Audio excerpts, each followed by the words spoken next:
البدع والأهواء، أهل البدع العقائدية وأهل البدع السياسية. نقول بيننا وبينكم السلف، بيننا وبينكم الكتب، كان فيقول البدع بيننا وبينكم. Yang dia adalah termasuk ulama Najd, dan dia itu banyak menulis membela Islam, membela sunnah dan seterusnya, sampai para ulama memuji dia sebagai apa? Termasuk pedang ahlus sunnah di zamannya. Ini di zaman apa? Di zaman Syekh Abdurrahman Nasir As-Sa'di.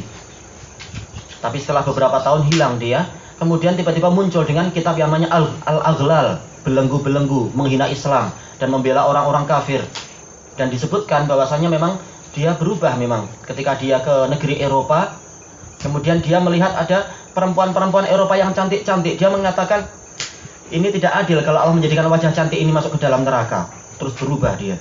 Na'udzubillah. Hilang dari hidayah yang awal. Akhirnya dibantah oleh Syekh As-Sa'di dan lain-lain. Ini menunjukkan apa? Walaupun kita sudah banyak mendapatkan makrifah tentang Allah dan kita ada di tengah-tengah telaga sunnah Rasul, tapi tidak ada jaminan untuk nanti kita keluar dari situ dan bahkan berbalik memerangi apa yang selama ini telah kita kenal.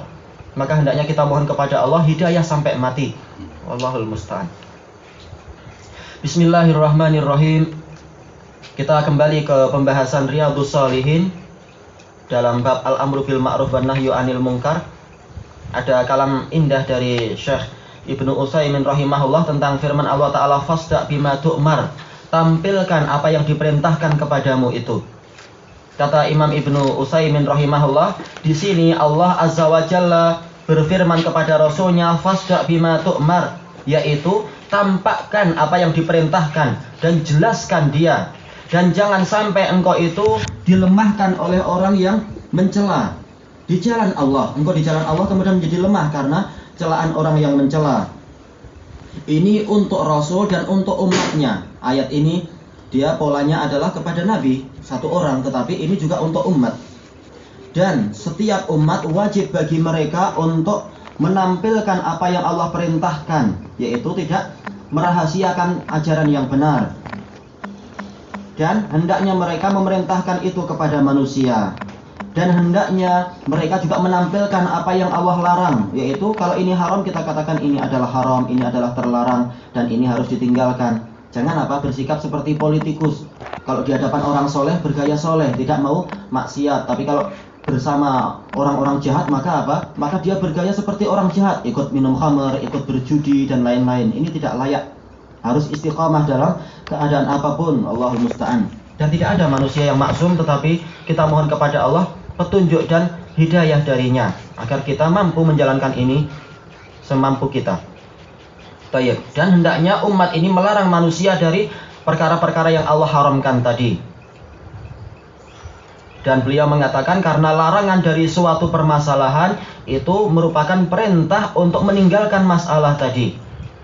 Yaitu ketika Allah Ta'ala melarang kita berjudi, berarti kita diperintahkan untuk meninggalkan judi. Ya, ini betul. Baik. Kemudian beliau menyebutkan secara lengkapnya, fasda' bima tu'maru wa arid 'anil musyrikin. Tampilkan apa yang diperintahkan kepadamu dan berpalinglah dari kaum musyrikin. Yaitu jangan engkau ambil kisah dengan gangguan-gangguan mereka, tentang keadaan mereka dan gangguan, ya disebutkan di sini gangguan-gangguan mereka itu, yaitu jangan engkau sedih karena mereka tidak mau beriman. Kemudian setelah itu kita sendiri berhenti dan diam. Itu jangan. Allah Ta'ala berfirman, fala'allaka bakhi'un nafsaka ala atharihim illam yu'minu bihadzal haditsi asafa. Boleh jadi engkau wahai Rasulullah, engkau akan membinasakan dirimu sendiri karena terlalu sedih, disebabkan karena mereka tidak mau beriman dengan hadis ini, yaitu dengan Al-Quran. Allah Ta'ala berfirman, la'allaka bakhi'un nafsaka alla yakunu mu'minin. Boleh jadi engkau akan membinasakan dirimu sendiri karena orang-orang itu tidak mau beriman. Bakhi' kata beliau adalah muhlik, yaitu membinasakan. Berarti maksudnya apa ayat ini? Yaitu janganlah engkau ambil kisah dengan mereka. Tak ada gunanya engkau terlalu sedih kemudian engkau sampai hancur sendiri. Tapi jangan ambil kisah, bahkan terus tampilkan kebenaran, terus larang dari kemungkaran, berpaling dari gangguan-gangguan mereka. Karena sesungguhnya kesudahan yang benar dan baik adalah untukmu. Dan benar kata beliau, bahwasanya kesudahan yang baik dan kemenangan akhir adalah untuk Rasul Shallallahu Alaihi Wasallam. beliau bersabar dan beliau menang. Karena Rasulullah SAW beliau keluar dari Mekah dalam keadaan berhijrah dan beliau itu melakukannya secara rahasia karena beliau khawatir nanti orang kafir itu akan mencelakakan beliau. Ini adalah apa? Perkara yang disyariatkan, yaitu apa? Berjaga-jaga. Tidak selalu perbuatan kita itu harus kita tampilkan semua, tidak selalu activity kita harus diceritakan kepada lawan, tidak seperti itu. Itu bukan apa hikmah yang benar. Tayyib. Dan orang Quraisy memang telah apa? Telah membuat sayembara. Barang siapa mampu mendatangkan Rasulullah dan Abu Bakar, maka dia akan mendapatkan 200 ekor onta. Karena satu jiwa nilainya memang 100 ekor onta diatnya itu. Setiap satu orang kata beliau 100 ekor onta. Tapi Allah yang menyelamatkan mereka berdua. Tapi dengan apa? Dengan upaya Rasul. Bukan apa? Bukan istilahnya tidak mengambil upaya, tapi tetap berupaya. Kemudian Allah yang menyempurnakannya. Harus ada upaya. Dan setelah berlalunya tahun-tahun sebentar saja, yaitu 10 tahun, Rasulullah SAW kembali ke Mekah sebagai pemenang, sebagai penunduk, dan sebagai, sama ini maknanya semuanya sama, yaitu menang, orang yang mengalahkan. Bayangkan, Nabi yang lain boleh jadi puluhan tahun, bahkan ratusan tahun dakwah, tetapi apa? Tidak mendapatkan kemenangan. Ini bukan kelemahan Nabi itu, tapi hikmah dari Allah. Sementara Rasulullah 10 tahun kemudian balik kembali ke Mekah sebagai pemenang.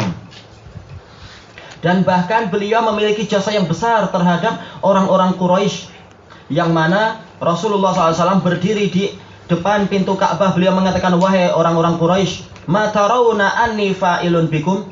Apa yang kalian sangka aku akan berbuat kepada kalian?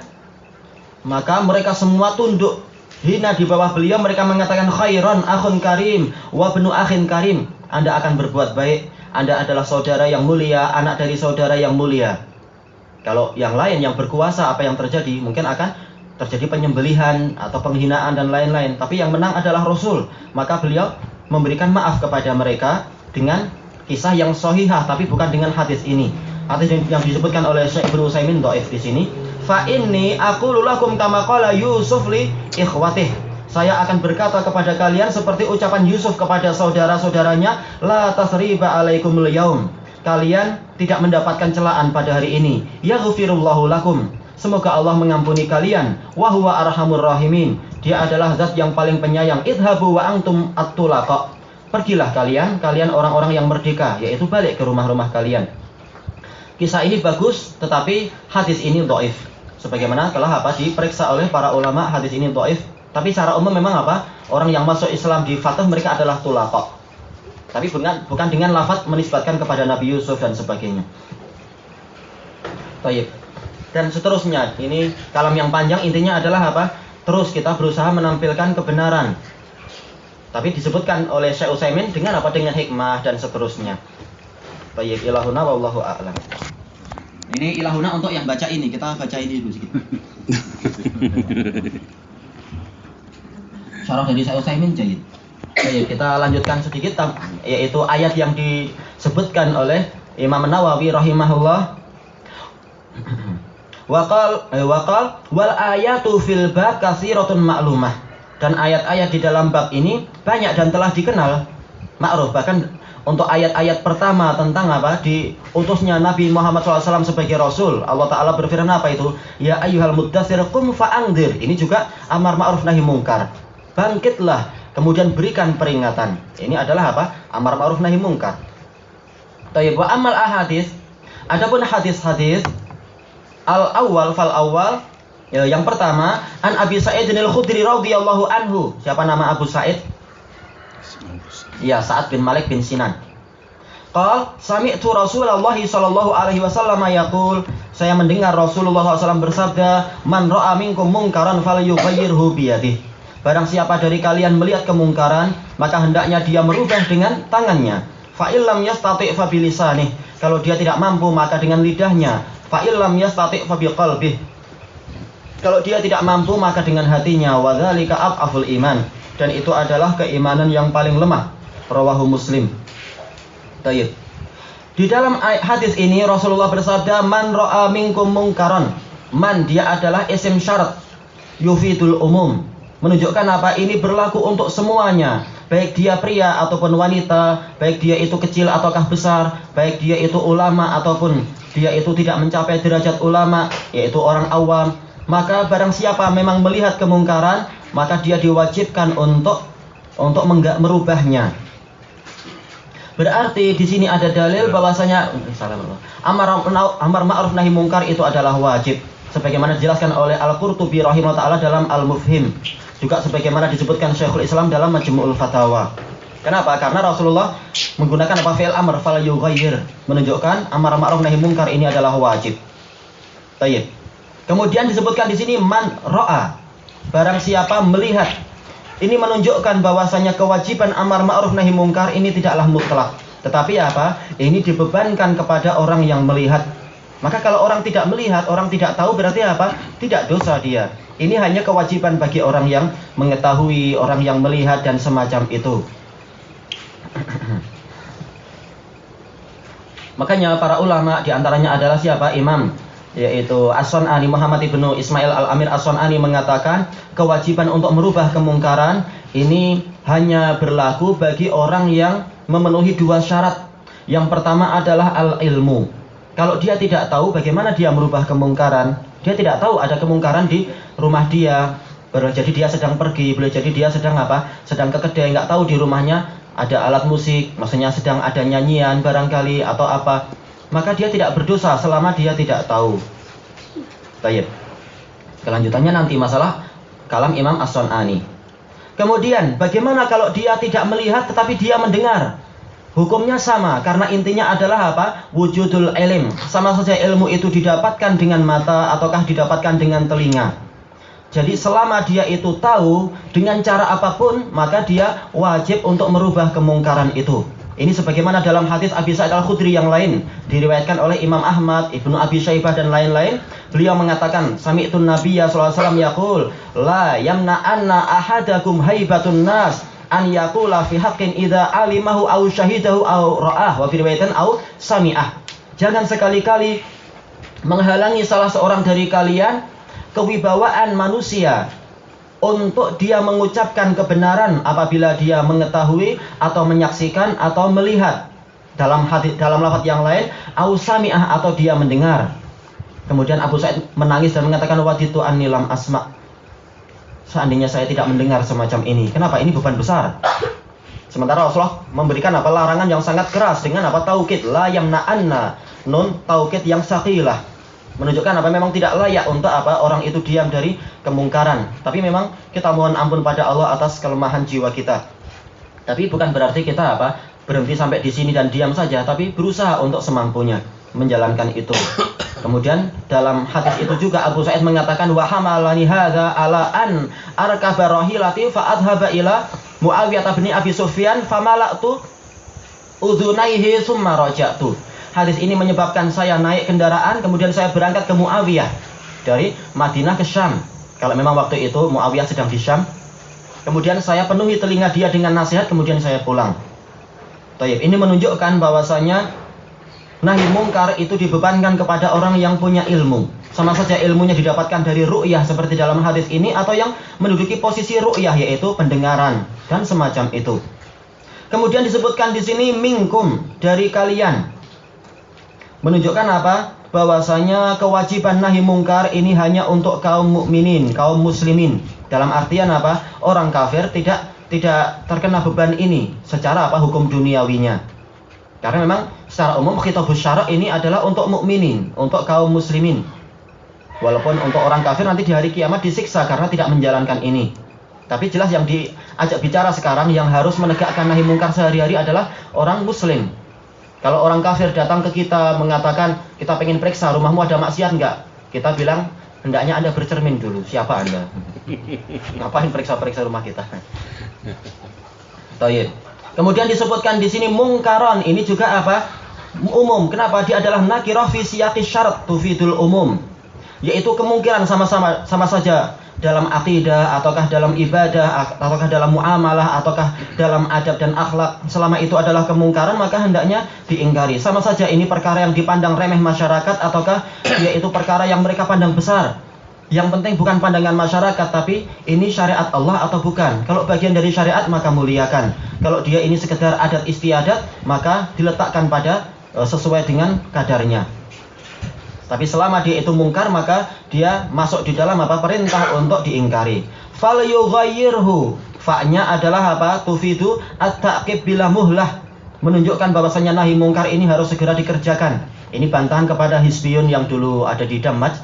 Dia mengatakan nggak usah kita mengingkari kawan-kawan kita, para ustadz-ustadz di Indonesia itu. Nanti kalau kita pulang langsung kita ingkari sekarang, nanti kita pulang kita nggak ada tempat untuk dakwah. Tapi kita nggak usah ingkari, kita manis-manis dengan mereka, nanti kita pulang kita dakwah bersama mereka. Setelah kita dapat kedudukan tinggi di tengah-tengah mereka, baru kita perbaiki mereka sikit-sikit. Itu adalah melanggar syariat dan tidak akan pernah ada buktinya. Yaitu tidak ada bukti setelah itu, setelah dia mendapatkan keenakan di tengah mereka kemudian dia nahi mungkar, itu sesuatu yang mustahil secara umum. Orang sudah dapat kenikmatan dan sudah terbiasa untuk diam dari kemungkaran. Setelah dia dapat kenikmatan, jangan harap dia menjadi orang yang garang jadi singa Allah, jangan harap itu. Baik. Kemudian fal yughayyirhu, hendaknya dia merubah. Ini menunjukkan memang yang namanya kebatilan tidak boleh didiamkan. Karena kita diciptakan di dunia adalah sebagai khalifah. Allah Ta'ala telah berfirman, Inni ja'ilun fil ardi khalifah. Aku akan menjadikan di bumi ini khalifah, yaitu dari kalangan manusia. Khalifah berarti Dia bertugas. Bertugas untuk memperbaiki bumi, bertugas untuk memakmurkan bumi dengan kebaikan, untuk menutup kemungkaran-kemungkaran dan sebagainya. Sebagaimana firman Allah Ta'ala kepada Nabi Dawud alaihissalatu wassalam, Ya Dawud, inna ja'alnaka khalifatan fil ardi fahkum bainan nasi bil haqq.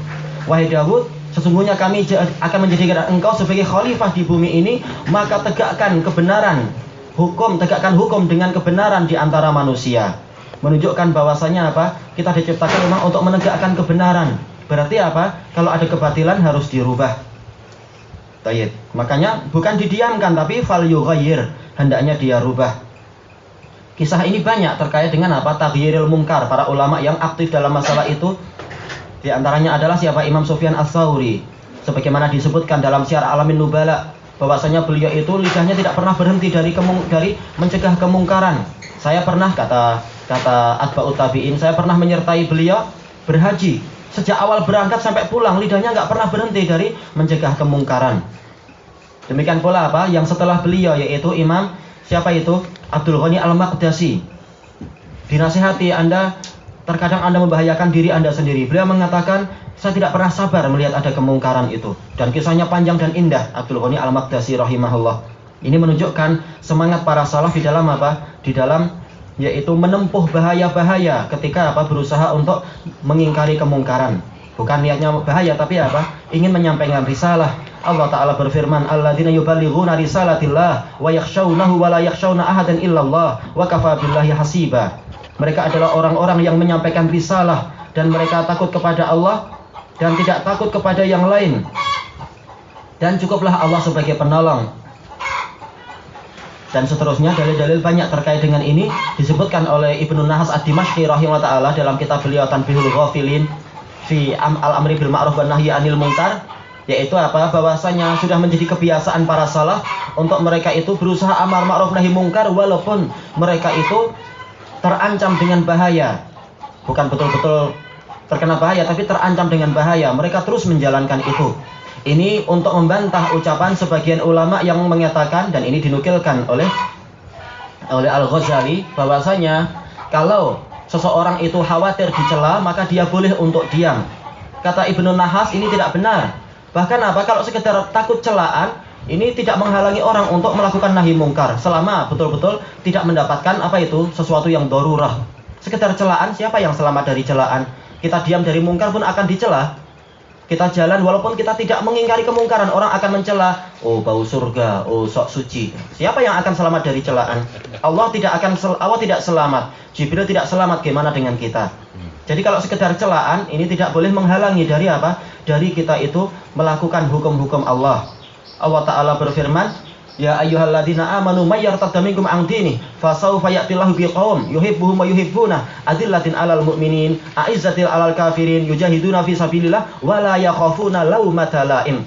Wahai orang-orang yang beriman, barang siapa murtad dari kalian dari agamanya, agama yang benar, niscaya Allah akan mendatangkan suatu kaum yang mereka itu mencintai Allah, Allah cinta pada mereka. Yang mereka itu lembut kepada kaum mukminin, keras kepada orang kafir, mereka berjihad di jalan Allah dan mereka tidak terpengaruh dengan celaan orang yang mencela. Jadi kalau sekedar celaan ini tidak menghalangi orang dari dari nahi mungkar.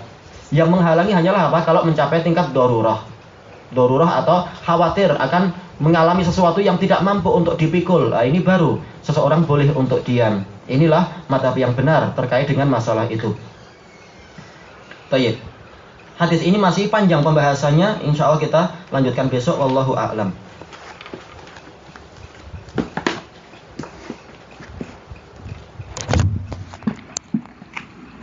Bismillahirrahmanirrahim.